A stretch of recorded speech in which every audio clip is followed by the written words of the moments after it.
সাম্প্রতিক সময়ে বাংলাদেশে মাত্র কয়েক সপ্তাহের ব্যবধানে ছোট বড় মিলিয়ে প্রায় ৬ বার ভূমিকম্প হয়েছে। ভূমিকম্প আসলে কেন হয়, একটি বড় ভূমিকম্পের পর কেন আরও বেশ কিছু ছোট ছোট ভূমিকম্প হয় এবং আবহাওয়ার মতো ভূমিকম্পের কেন পূর্বাভাস দেওয়া যায় না, এসব বিষয় নিয়েই আলোচনা করা হবে কি কেন কিভাবে এই পর্বে।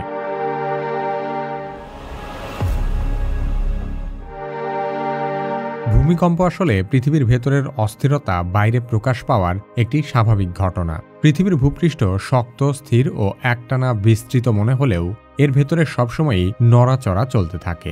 পৃথিবীর ভূপৃষ্ঠ আসলে বিশাল বিশাল কয়েকটি টুকরো পাত দিয়ে গঠিত, যেগুলোকে টেকটনিক প্লেট বলা হয়। প্লেটগুলো এমনভাবে সাজানো থাকে যে তারা সবসময় ধীরে ধীরে নড়তে থাকে।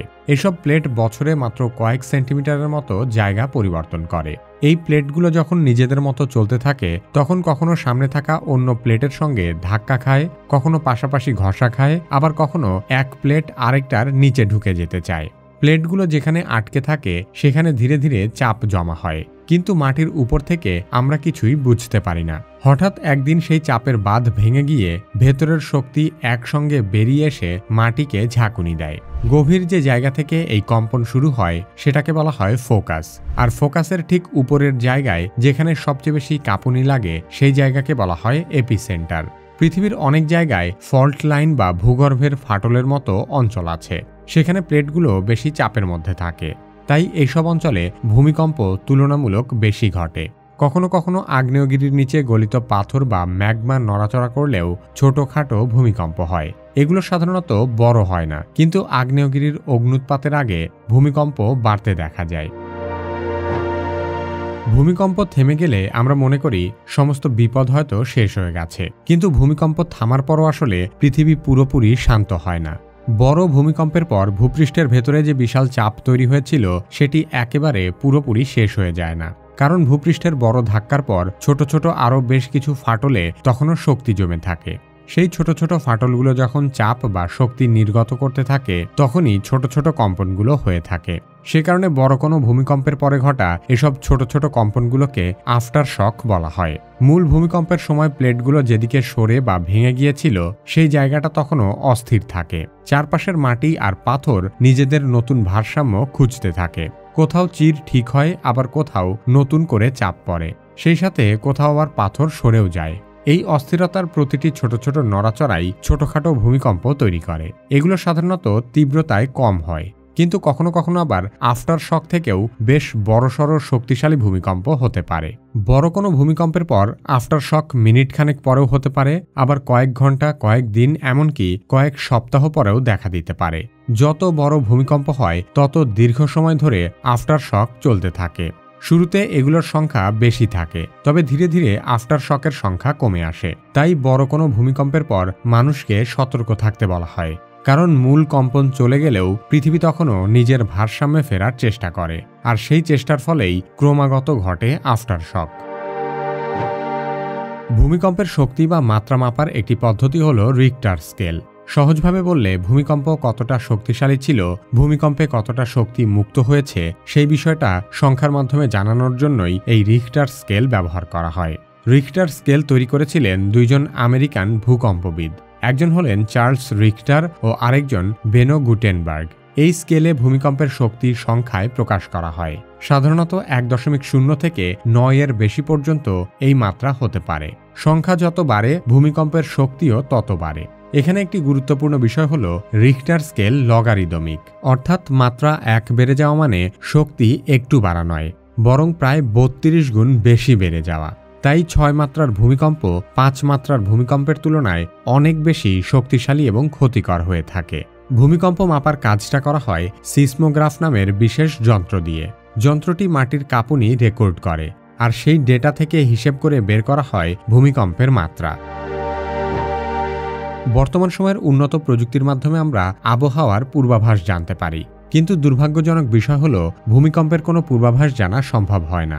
ভূমিকম্পের পূর্বাভাস না জানার আসল কারণটা হলো পৃথিবীর ভেতরের জটিল আচরণ।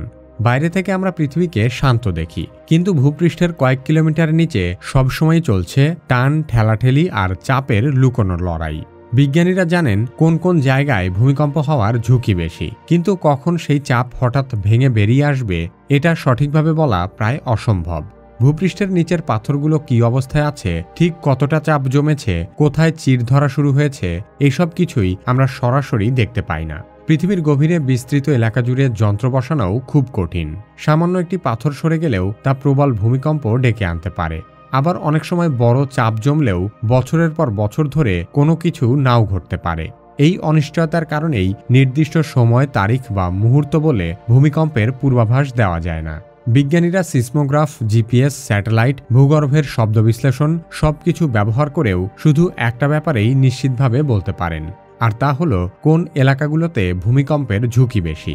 কিন্তু বিজ্ঞানীরা বলতে পারেন না ঠিক কোন সময়, কবে, কোথায় ভূমিকম্প হবে। কারণ ভূমিকম্পের নড়াচড়া কোনো একক সংকেত দিয়ে শুরু হয় না। এটি পৃথিবীর ভেতরের অনেকগুলো পরিবর্তনের সম্মিলিত ফল, আর এই সমস্ত বিষয়গুলোই আমাদের কাছে প্রায় অদৃশ্য। বাংলাদেশে ভবিষ্যতে ভয়াবহ ভূমিকম্পের ঝুঁকি রয়েছে, কারণ ভৌগোলিকভাবে বাংলাদেশের ভূপৃষ্ঠের নিচে একাধিক টেকটনিক প্লেটের সংযোগ বা প্রভাব অঞ্চল রয়েছে। বিশেষ করে দেশের একাধিক অঞ্চলের মাটির গঠন এবং মাটির নিচের ফাটল বাংলাদেশের ভূত্বককে ভূমিকম্প প্রবণ করে তুলেছে। তবে বাংলাদেশের সব জায়গা একই রকম ঝুঁকিতে নেই। ঝুঁকিপূর্ণতা অনুযায়ী বাংলাদেশকে সাধারণত 3টি জোনে ভাগ করা হয়েছে।